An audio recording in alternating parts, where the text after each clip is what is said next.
Hello, my name is Alex Fleming, and welcome to my channel Magic is Medicine, where I interweave sleight of hand magic with personal stories in a way that's meaningful to me. Today, I'm going to talk about my struggles with chronic illness. Today marks the 10-year anniversary from when I first became unwell. And that milestone has been a large reason for me starting this channel. I've wanted to put my energy into that which I can do rather than focusing so much of my attention on what I can. I also hope that what I've been through and what I've understood along the way can help others. 10 years ago, I was studying physics at a local university, and I was home on summer break doing a summer job. One morning I woke up and I knew something was wrong. I tried going to work, but as soon as I got there, I knew I had to come home. I slept the remainder of that day and the remainder of the next as well.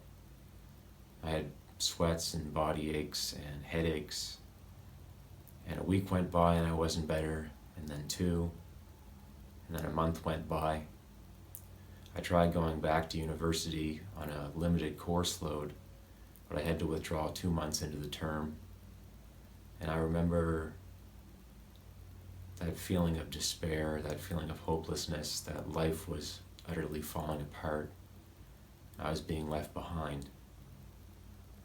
I found magic in that time, and it offered me a sense of hope and possibility on days where I felt none. But I also found music. At first it was CDs, and I started to listen to music that previously I wouldn't have. Most of the music that I listened to for the majority of my life would have just been something to work out to or run to. I started listening to full albums, got into CDs. Bands like Tom Petty and the Heartbreakers, Pearl Jam, Rolling Stones, Black Keys, bands like that. At the record store, I saw the records on the other side of the wall, adjacent from the CDs, and I saw the record players at the back. I ended up buying one. And I developed a friendship with the man who worked the counter there, and he introduced me to bands that I had never heard of before. He wore black from head to toe, and let's just say he knew the music that I needed. He introduced me to bands like The Cure, my two favorite albums, The Head on the Door and 17 Seconds. And the Smiths. Anything the Smiths wrote was fantastic, but my favorite was Hatful of Hollow, as well as Tears for Fears, The Hurting, which I think the title and the name of the band say it all for that one. And one of my all-time favorites, and what I think takes the cake, is the most beautiful album artwork, Talk Talk, The Color of Spring. And in the evenings I would close my blinds and my room would be dark, and it was a ritual to put a record on, try and go a little farther through the day without having to take a painkiller. And the light, the orange light from the speaker and the blue light from the record player would stream out into the room with all of this music and sound and unbelievably intense emotions. And it made me feel like I wasn't alone, because the people who were making this music were in a similar place that I was. They were down there in the depths with me, and it gave me some level of comfort. I transitioned and started to look more at the artwork as well, not only the artwork on the albums, but posters for concerts, and eventually just paintings in general. And there was one artist whose work really jumped out at me, and the artist's name was Roamcouch. And I fell in love with his paintings. There was something different about them. It was almost as if they had the depth of the music, that he knew the place that I was, but he also knew something else.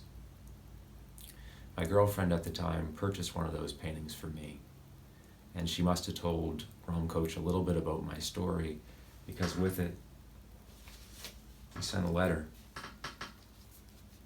And the letter and that painting have been two of my most valued possessions. In the letter, Roamcouch told me a little bit about himself. His real name was Rio. He was a man in his 30s from Japan. Then he told me something that I didn't expect. He'd been chronically ill from a very young age. He said he lost relationships in his life due to illness, lost his ability to work, make money. He said all hope faded at that time.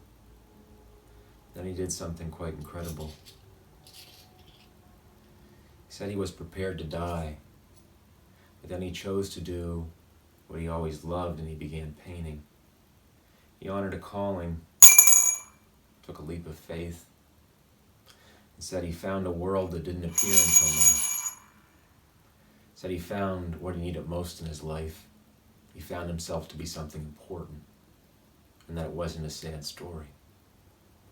Then he said something quite remarkable. He said, I was able to start painting thanks to the disease.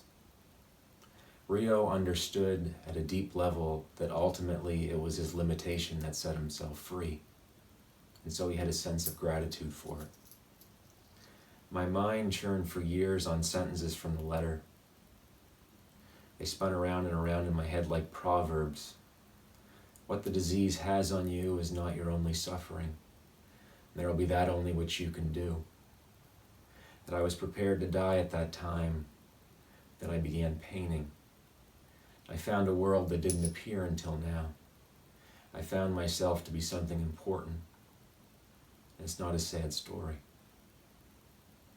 I didn't know the extent of it at the time, but I was to go through a very similar experience. No longer Alec the golfer, no longer Alec the hockey player or physics student. Piece by piece, I was stripped away until I felt like I would become nothing.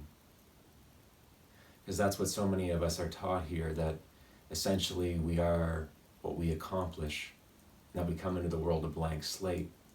But that's not what I found to be true. I found that as layers get stripped back, they reveal something deeper underneath, some core truth inside of us. I too know how it feels to be ready to die, to not want to continue. But before I do, I'm going to follow the guidance of Rio, follow the guidance that he sent me in that letter all those years ago. I'm going to do what I love first.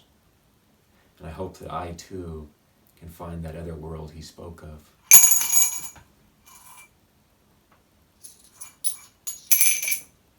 And I don't know whereabouts you are or what you're going through, but I encourage you to look at your situation from a standpoint of not what's being taken away, but what you're being guided towards. And whenever you find that in your life, align with it. Because I don't believe that healing comes from a single person, a single plan, a single vision.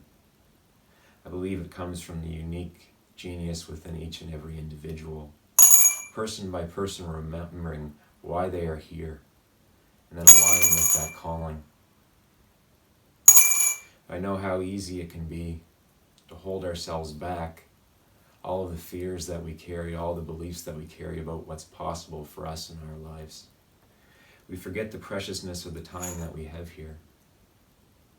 That's what I seek to remind you of here today, to remind you that you are here for a reason, that there is a vision inside you, and that the struggles that we face in life often bring us back into contact with what that is. And each and every one of us has the possibility of finding this other world. But there is one thing that Rio didn't mention in his letter. The other world smells like jam. Several months ago, I went to a lady who does something called neuromuscular therapy. And a lot of times when you explore these other healing modalities, you don't really know what they are until you go and experience them. And so when I was setting up my appointment over the phone, I asked her if she thought that I was someone she could help. And she asked me about what my situation was. I told her I had been chronically ill for approaching 10 years. She said, yeah, you're the type of patient that I typically see. When I got there and I was laying on her table, I asked, what is it that keeps those other people alive? If you're seeing many people who've been chronically ill for extreme periods of time, what is it that keeps them going? She thought for a moment, and then she said this. She said, the path of chronic illness is a spiritual path, although it's not one that anyone would ever choose willingly. And the people come to find that they carry a unique soul here for a specific reason at this time. And throughout the years, I have found that story over and over again. But it doesn't only apply to illness, it applies to all types of suffering. Viktor Frankl, the psychiatrist, wrote about it in his book, Man's Search for Meaning, in which he tells his story of surviving the Holocaust. He developed what was called logotherapy, which translates as meaning therapy. He saw meaning as being the ultimate motivational factor in a human being's life. I look out at the world today and I see war, addiction, anxiety, depression, illness and chronic pain, dramatic events and mass shootings. I see all the sadness, all the grief, and all the anger that come with those events. But inside, I also carry a sensation of hope, a sensation of possibility, because I believe that suffering is a doorway to the self. And I see how many of those doors are open at this time. If we can see them from the right direction, approach them with the right mindsets. I hear more and more all the time of suicide. It's tremendously sad, the impact that it has on families and friends of the person. And you see that it's not only the loss of a human being, but it's a loss of something unique. It's a loss of a vision. I think each vision is extremely important at this time. And when we're down in the depths of it, we may feel or think that we're so far away, but in actuality, we might be very close and not realize it. But I think about these people and I wonder if they got a letter like I got. And I doubt they did. And I think and wonder, what if they knew they were here for a reason? What if they knew there was meaning to be found in their suffering?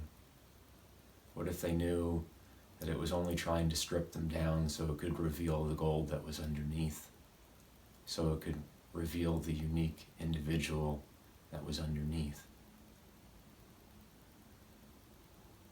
I think it would be extremely meaningful to me if my videos and things that I create here at Magic is Medicine could do for somebody else what Roamcouch's letter and painting did for me.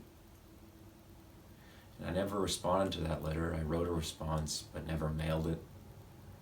I think I was still trying to understand, and I'm still trying to understand even at this point. And maybe my response is this here today. So thank you, Rio. Thank you for taking that time to write a letter to me. Thank you for the artwork and the vision that you've put out into this world. For all of you watching, I'll leave links in the description for Rio's website, his YouTube page. Go there and check out his art. And if an image strikes you or jumps out at you, you have the ability to buy it. Support an artist. I believe that there's something inside us that remembers why we're here. Something inside us that reaches out into the world in the directions it knows we need to understand. I think there's something inside me that saw that painting and knew the person who painted it had understandings that I needed. I needed to survive. I needed to continue here. I look at the image now, and I can see that letter within it. And I can see all the understanding within it. I think it's beautiful when people make artwork from that place. I don't know what it is you're struggling with today, what experiences you're going through, but I want you to know there's meaning in it. I want you to know that you are here for a reason. I want you to know that these struggles and difficulties have tremendous ability to reveal these things. And so hang in there. Thank you for being with me here today and hearing a bit of my story.